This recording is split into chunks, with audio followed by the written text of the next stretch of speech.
네, 여러분, 전 시간에 안내드린 대로 31차 시는 교과서 82페이지부터 109페이지까지의 그 전체적인 내용의 핵심 중에 핵심만을 추린 한 장의 요약 강의를 하는 시간으로 가질 예정입니다.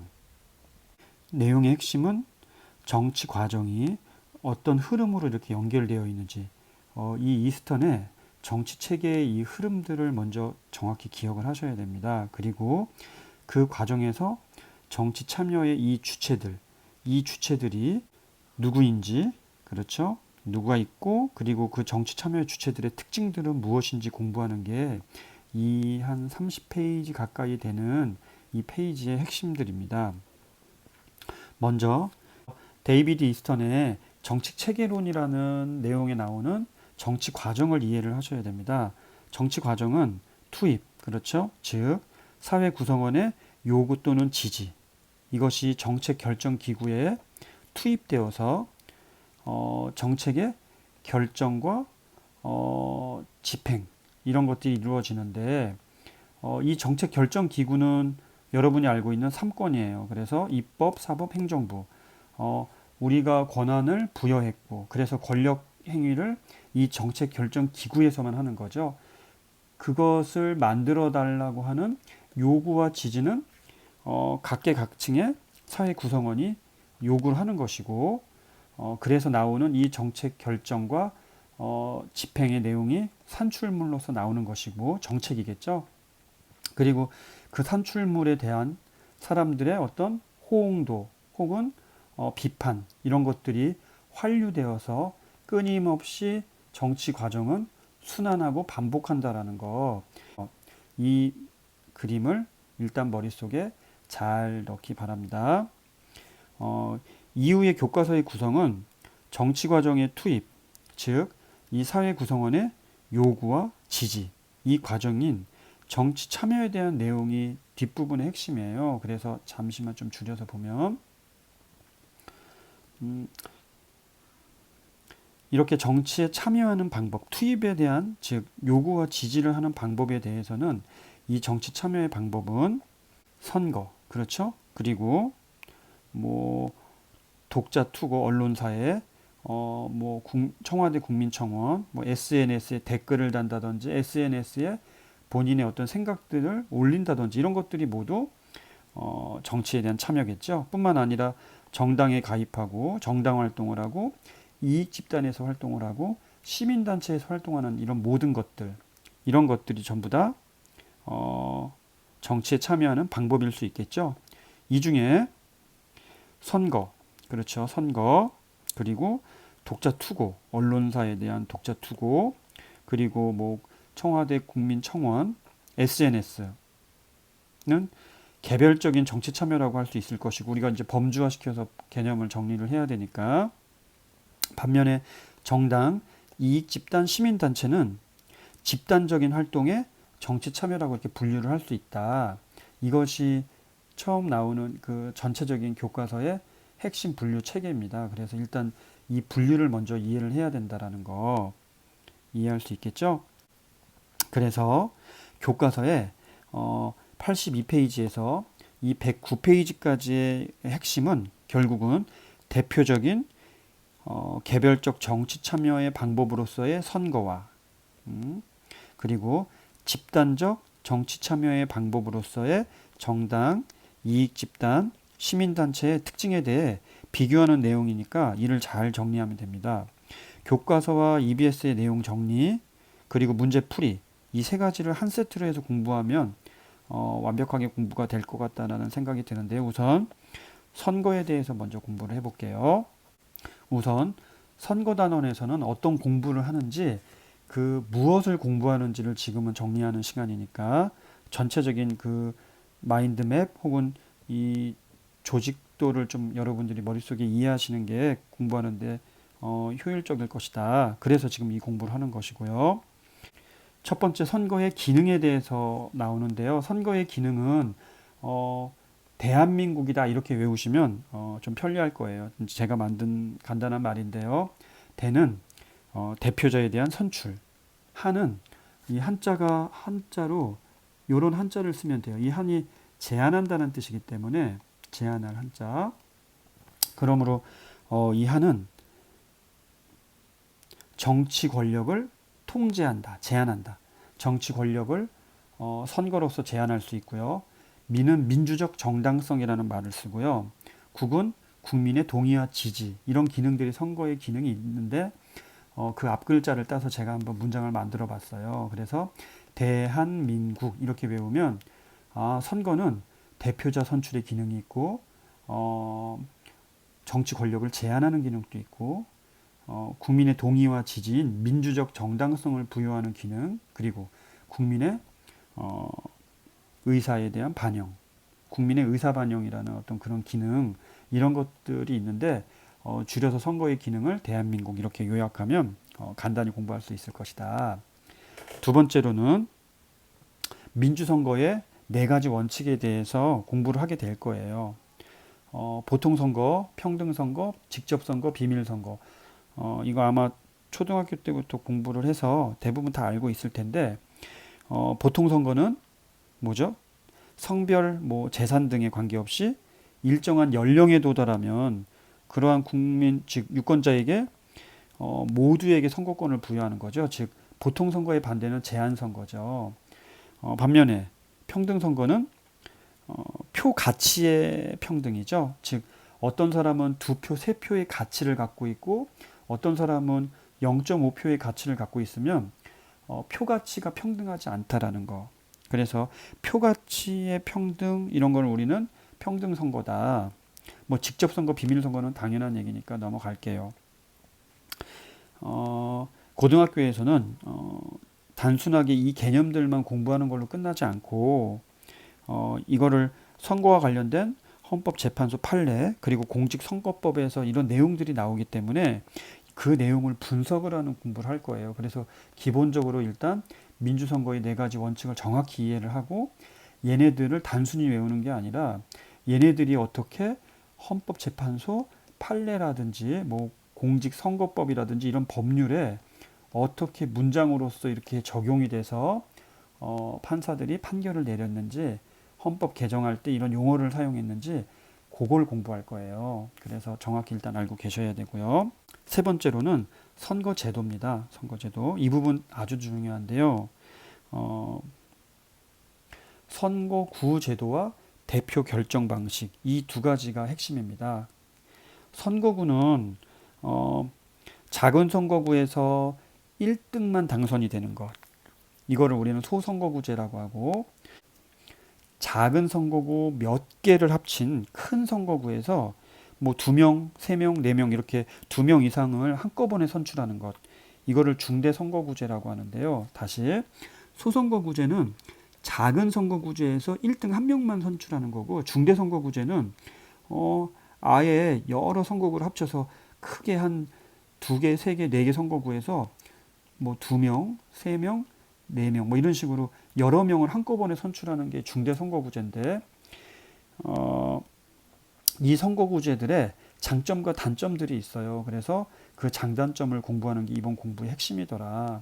소선거구제의 장점, 단점, 중대선거구제의 장점, 단점. 우리나라의 선거와 관련된 대부분의 선거구제는 다 소선거구제거든요. 그래서 지방선거에 기초의회 의원 선거만 중대선거구제로 치러지고 있는데 그건 나중에 뒤에서 잠깐 언급할 것이고요. 그 장단점을 공부하는 게 핵심이더라. 잘 기억해 두시고, 다음으로 대표 결정 방식입니다. 즉 1등을 대표를 어떻게 결정하냐라는 건데, 첫 번째 방식은 다수대표제예요. 다수대표제는 1등을 한 사람을 당선시키는 제도인데, 이 1등을 한 사람을 당선시키는 제도를 크게 2가지로 나눌 수 있다는 거죠. 단순다수대표제랑 절대다수대표제. 절대다수대표제. 단순다수대표제라는 것은 과반수를 얻지 않아도 다른 후보보다 단 한 표라도 더 얻으면 당선이 되는 그 제도. 이게 단순다수대표제더라. 이 단순다수대표제를 다른 말로 상대다수대표제라고 얘기하는데요. 예를 들어 A, B, C 후보가 40, 30, 30 이런 식으로 했을 때 A가 BC보다 더 표를 많이 얻었기 때문에 당선이 되는 것. 이게 단순 다수 대표제더라. 하지만 지금 A는 100%의 51% 이상이 되지 않았죠. 즉 50%를 초과하지 않았기 때문에 과반수로 당선이 되지 않았고, 오히려 A를 지지하지 않는 사람들이 60%죠. 즉 지지를 받는 사람보다 지지를 하지 않는 사람의 표가 더 많기 때문에 사실상 대표의 대표성이 좀 떨어진다라고 볼 수 있죠. 이게 단순 다수 대표제의 어떤 단점이고, 이걸 보완하기 위해서 과반수, 즉 과반수 이상의 지지를 얻게 만드는 방식을 고안한 게 절대 다수 대표제다. 즉 절대적으로 다수, 과반수의 표를 얻을 수 있도록 하는 대표 결정 방식을 우리는 절대 다수 대표제더라라고 얘기를 하고요. 이런 절대 다수 대표제를 쓰는 구체적인 방법은 결선 투표제라는 것과 선호 투표제라는 것이 있더라. 이거를 자세하게 공부를 하게 될 텐데요. 간단하게 지금 먼저 얘기 드리면, 결선 투표제는 절대 다수 대표제가 나오게 하기 위해서 1, 2등을 먼저 뽑고 이 1, 2등끼리 다시 결선을 해서 여기서 1등한 사람을 뽑는 것이더라. 그래서 뭐 한 5명의 후보가 나왔는데 그 중에 1, 2등을 먼저 뽑고 그 1, 2등을 대상으로 다시 투표를 하게 되면 반드시 동점이 아닌 이상은 무조건 과반수가 어느 한쪽으로 나오게 돼 있죠. 그래서 투표를 몇 번 하게 된다? 2번 하게 된다. 이게 결선 투표제, 즉 절대다수 대표제를 하기 위한 방식 중에 결선 투표제를 지금 얘기한 것이고요. 반면에 선호 투표제는 선거를 한 번만 하면서도 그러면서도 절대다수 대표가 나올 수 있도록, 즉 과반수 득표자가 나올 수 있도록 머리를 쓴 제도인데요. 참 재밌죠. 처음 투표 용지에 후보자들의 선호 순위를, 이 선호의 순위를 모두 다 기재를 하게 한 다음에 결선 투표처럼 1, 2등을 뽑아내는 게 아니라 거꾸로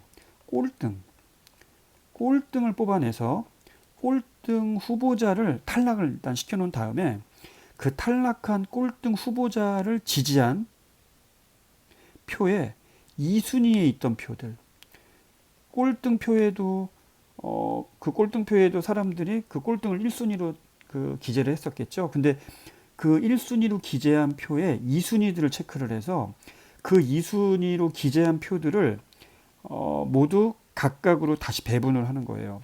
즉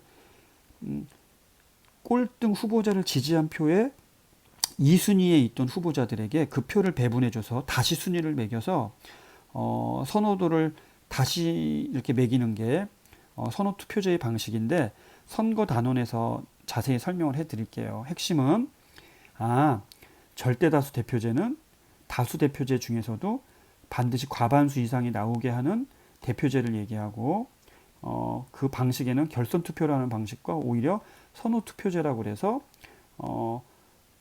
선호도를 다 일일이 매기게 한 다음에 꼴등한 표를 빼면서 꼴등한 표에 2순위로 넣었던 그 표를 각각 그 후보자들한테 배분을 다시 해서 과반수가 나오게끔 이렇게 재정비하는 것, 이게 선호투표제더라.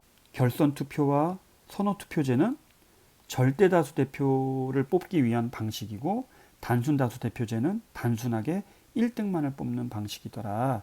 이걸 우리는 다수대표제라고 한다. 이것이 대표 결정 방식의 첫 번째고, 반면에 비례대표제라는 것은 후보자가 아닌 누구에게 지지를 한다? 지지하는 정당한테 투표를 한 후에 정당이 획득한 그 득표율에 따라 정해진 의석수를, 우리나라는 47석이죠. 그 47석을 할당해서 당선자를 결정하는 방식이죠. 즉 이거는 사람한테 뽑는 거고, 다수대표제는, 비례대표제는 정당 지지도를 보고 뽑는 것이다. 우리나라는 비례대표제의 선출 방식과 관련해서 16대 총선까지는 1인 1표제를 했었고요. 즉 한 표를 지역구 후보자한테 던지고 그 표를 그 정당 지지도로 연동을 시켜서 한 표로서 지역구 후보랑 비례대표 후보를 모두 뽑는 제도가 있었는데, 이게 위헌 판결이 나서 17대부터 20대까지는 1인 1표가 아니라 1인 2표로 1인 2표 현재 방식인 1인 2표의 비례대표제, 정당 명부식 비례대표제를 썼다가 21대 총선, 이번 총선이었죠. 이번 총선 때 기존 방식에다가 독일의 뭐 연동형 비례대표제라는 이 방식을 50%만 갖고 와서 준연동형 비례대표제다, 이런 방식을 갖고 왔는데요.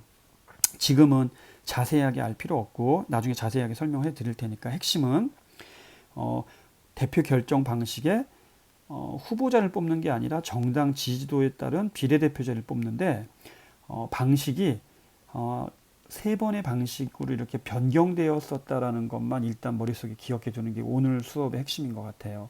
더 자세히 지금 나가면은 내용이 산으로 갈 수 있으니까 이해되셨죠? 비례대표제 방식이 어떻게 됐다? 세 번째 바뀌었다라는 거. 그리고 이번 21대 총선에서는 독일의 연동형 비례대표제를 50%만 차용한 준연동형 비례대표제를 섞었다라는 거. 지금은 이게 귀에 잘 안 들어올 수도 있는데 제가 자세히 설명해 드릴 테니까 걱정하지 마시고 그 다음으로 갑시다.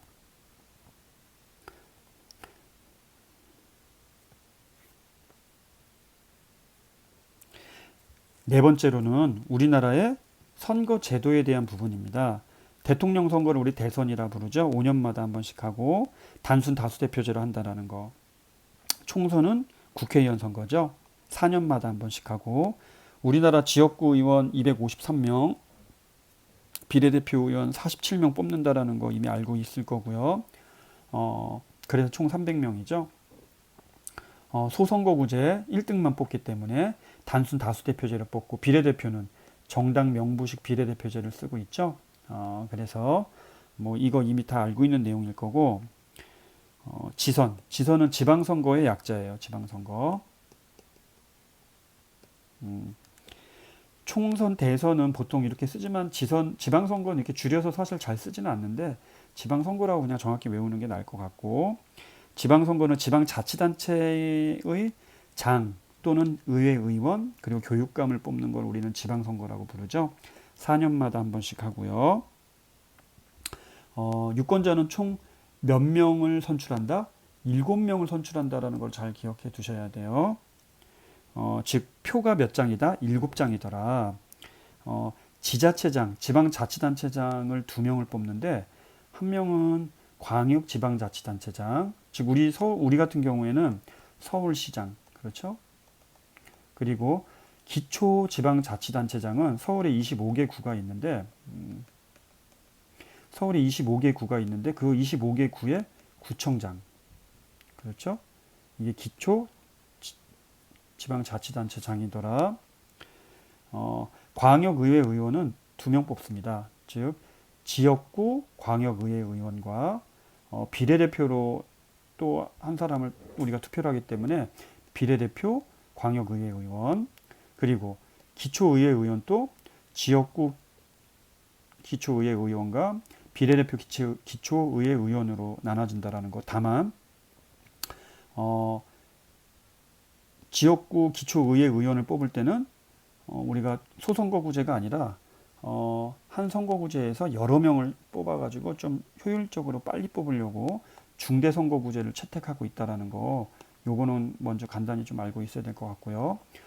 교육감, 우리 서울시 교육감 조희연 교육감이죠. 교육감도 지방선거에서 우리가 뽑는다라는 거. 다만 지금 이 지자체장부터 해서 광역의회 의원, 기초의회 의원 모두 정당의 공천을 받는데, 교육감은 우리 헌법에 교육의 중립성 이 부분을 근거로 정당 공천을 교육감은 하지 않는다라는 거. 요거는 좀 알고 계셔야 돼요. 그래서 우리나라의 3대 선거인 대선과 총선과 지방선거에 대해서 여러분 정확하게 공부를 하게 될 것이다라는 것, 제가 지금 전체적인 윤곽 설명해 드린 거예요.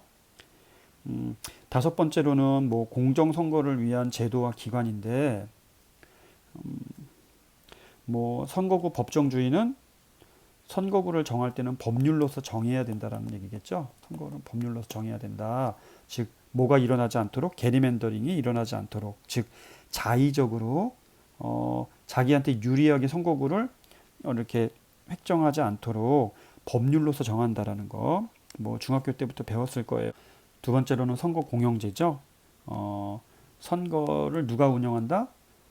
국가가 운영한다. 즉 돈이 너무 없거나 돈이 너무 많았을 때 어떤 그런 불이익, 불평등을 방지하기 위해서 공정한 선거를 위한 선거 공영제, 그리고 이런 모든 것을 관리하는 선거관리위원회, 그렇죠?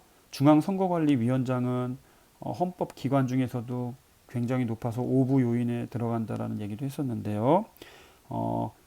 권력이 굉장히 막강하죠. 예. 이 세 가지는 간단히 정리해 두면 뭐 될 것 같고요. 다음으로 넘어갈게요. 다음으로는 집단적인 정치 참여에 관련된 내용들인데요. 정당, 이익집단, 시민단체. 이 내용들이 교과서 페이지에서 무려 한 10여 페이지를 차지하고 있기 때문에 제가 아주 간단하게 핵심만 지금 정리해 봤어요. 10여 페이지를 A4 용지 3분의 1 정도에 정리를 한 거니까 깨알같이 이게 핵심이더라. 요 개념을 정확히 알고 있으면 교과서는 그냥 훑어보시면 될 것 같아요. 우선 정당입니다. 정당을 공부하기에 앞서서 정당은 북한의 공산당과 같이 실질적으로 하나의 정당만 존재하는 실질적으로 하나죠. 북한에서도 다른 정당이 있는데 실질적인 정당이 아니죠. 실질적인 정당은 공산당 하나밖에 없기 때문에 실질적인 정당이 하나만 존재하는 일당제 국가가 있고, 그리고 그 반대는 모두 복수 정당제겠죠. 정당이 복수로 있는 것이다. 여러 개 중복되어 있다는 뜻이죠. 이 복수 정당제는 다시 양당제와 다당제로 나눠지는데요. 양당제는 실제로 실제로 존재하는, 즉 지배적인 실질적인 정당이 단 두 개인 정당, 그런 나라들을 우리는 양당제 국가라 하고요. 실질적인 정당이 뭐 세 개 이상인 국가를 우리는 다당제라고 하는데, 우리나라는 지금 현재 더불어민주당과 통합당이 두 정당이 거의 100여 석을 다 갖고 있고, 나머지 정당은 뭐 정의당이 기껏해야 5석인가요? 이렇게 몇 석을 갖고 있지 않기 때문에 실질적인 우리나라는 양당제 국가라고 볼 수 있고요. 미국 뭐 공화당과 민주당 이런 식으로 양당제 국가, 즉 우리나라도 양당제 국가라고 할 수 있고, 반면에 다당제 국가는 3개 이상의 정당이 얼추 비슷한 수의 그 국회의원을 갖고 국회의원을 배출해서 서로 견제와 균형이 좀 더 다양한 의사를 표출할 수 있도록 하는 그런 시스템을 우리는 다당제 국가라고 한다. 이렇게 일단 이해를 한 다음에 시작을 하면 될 것 같고요. 우선 정당은 정권 획득을 목표로 한다라는 거. 정당의 목표는 정권 획득이더라. 선거에서 누구를 공천해요? 선거에서 후보자를 공천하죠. 그리고 대표자를 배출하고요. 이러한 정치적 충원의 기능을 갖고 있다. 이게 정당의 핵심입니다. 정치적 충원 기능. 공익을 추구하죠. 사익이 아니라 공익을 추구하고, 정치에 대한 국민의 어떤 관심과 지식을 증진시키는 정치적 사회화 기능이 있고, 국민의 평가를 통해서 정치적 책임을 지기도 하죠. 좋은 평가를 받기도 하고 나쁜 평가를 받아서 정치적으로 어떤 책임을 지기도 하고요. 여당 지금 더불어민주당과 행정부는 정기적으로 만나거든요. 이걸 우리 당정협의회라고 하는데, 여당과 정부의 정기적인 모임인 이 당정협의회 등을 통해 정부와 의회가 서로 소통하고 어떤 매개가 되더라. 이게 정당의 핵심적인 특징이더라. 반면에 이익집단은 여러분 다 아실 거예요. 뭐 대한의사협회, 지금 대한의사협회에서 의사들이 지금 파업을 하고 있고, 그 의사를 지금 많이 뽑는 거에 대해서 지금 반대를 하고 있는데요. 이게 지금 딱 여기에 걸맞는 내용인 것 같아요.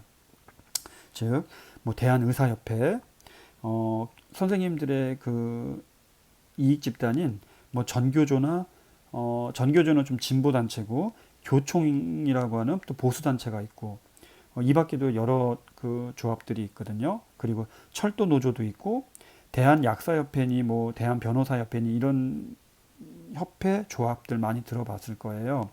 이렇게 협회나 조합들, 즉 직업 집단, 그 직업 집단의 이익을 실현하려고 하는 그러한 집단들을 우리는 무엇이라 한다? 이익 집단이라고 한다. 이익 집단은 누구의 이익?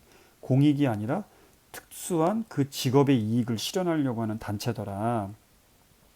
이러한 정치 주체는 좋은 걸까요? 나쁜 걸까요? 이익 집단은 극단적일 경우에는 뭐 집단 이기주의에 빠질 수 있기 때문에 안 좋을 수도 있지만 기본적으로는 대의 민주주의를 보완한다. 즉 간접 민주주의의 한계인 직접 참여를 보완할 수 있는 기능이 있기 때문에 굉장히 유용하고 좋은 기능이고 어떤 사회의 다원화에 기여할 수 있다. 그렇기 때문에 일단 이익 집단 자체는 이 정치 과정 안에서는 굉장히 좋은 기능을 한다라는 거죠. 물론 과정에서 국민이 정치에 관심을 갖고 관련 지식을 증진시키는 데 기여를 하기 때문에 정치 사회화의 기능도 한다라는 거 이렇게 이해하시면 될 것 같아요. 시민단체는 다양한 공익을 실현하죠. 여러 시민단체들, 여러분도 아는 단체들 많겠죠. 환경에 관련된 거, 뭐 경제에 관련된 것들. 물론 국민의 정치 사회화 기능을 함양하는 데 아주 큰 역할을 하고 있고 이익 집단과 마찬가지로 직접적인 정치 과정에서 참여하는 그러한 과정이기 때문에 대의 민주주의를 보완하고 사회의 다원화에 기여할 수 있더라. 동일하죠. 중요합니다. 쉽게 얘기해서 시민단체의 핵심은 간단히 요약하면 공익성이고 자발성이면서 비영리성, 비권력성, 비정부성을 띠더라. 이게 시민단체를 얘기하는 5가지의 기본적인 특성들이더라. 알아두시면 도움이 될 것 같아요. 이 각각의 특징을 공부하는 것도 중요하지만 서로 비교하는 것도 중요하겠죠. 이 세 집단 중에 정치적 책임은 누구만 진다? 정당만 지고 뭐 이익 집단이나 시민단체는 정치적 책임은 지지 않죠. 반면에 정치 사회화의 기능은 모두 있죠. 사회화라는 것은 후천적으로 우리가 뭔가를 학습하는 것이기 때문에 당연히 정치 사회화 기능은 셋 다 있을 수 있고 그리고 이 정치 사회화의 기능과 더불어서 여론을 형성하는 데 다들 기여를 하죠. 여론 형성에 기여하는 기능은 세 집단 모두의 공통점이라고 할 수 있으니까 잘 기억해 두시면 될 것 같아요. 마지막으로 다시 한번 간단히 한번 정리해 보겠습니다. 다시 정리하면 82페이지부터 109페이지까지 이 전체 내용의 핵심은 도식화된 이 정치 과정의 개념을 간단히 이해를 먼저 하시고요. 즉 데이비드 이스턴의 이 정치 과정을 투입해서 정책 결정 기구가 산출을 하면 그것을 끊임없이 환류하는 과정들을 겪고 이 중에 투입과 관련된 정치 참여를 이 정치 참여를 개별적인 정치 참여와 집단적인 정치 참여로 구분할 수 있다라는 거. 그리고 그 개별적인 정치 참여 중에서 핵심이 선거인데 이 선거와 관련된 내용을 체계적으로 공부를 해야 된다라는 것. 그리고 집단적인 정치 참여로는 정당, 이익 집단, 시민단체가 있는데 이 세 집단적 정치 참여 집단의 특징과 각각의 공통점, 차이점 등을 구별해서 공부하는 게 이번 공부의 핵심이라는 것. 이게 핵심 중에 핵심이더라. 오늘 배운 내용에 등장하는 뭐 개념들, 뭐 정치 과정이니 혹은 뭐 정당이니 이익 집단이니 시민단체니 이런 간단한 개념들에 대해서는 영상 몇 가지 한꺼번에 같이 올리도록 하겠습니다. 그럼 오늘 공부는 여기까지니까요. 요 부분 공부 잘 해두세요. 이게 전체 내용의 뼈대이니까. 그럼 다음 시간에 만나겠습니다. 수고했습니다.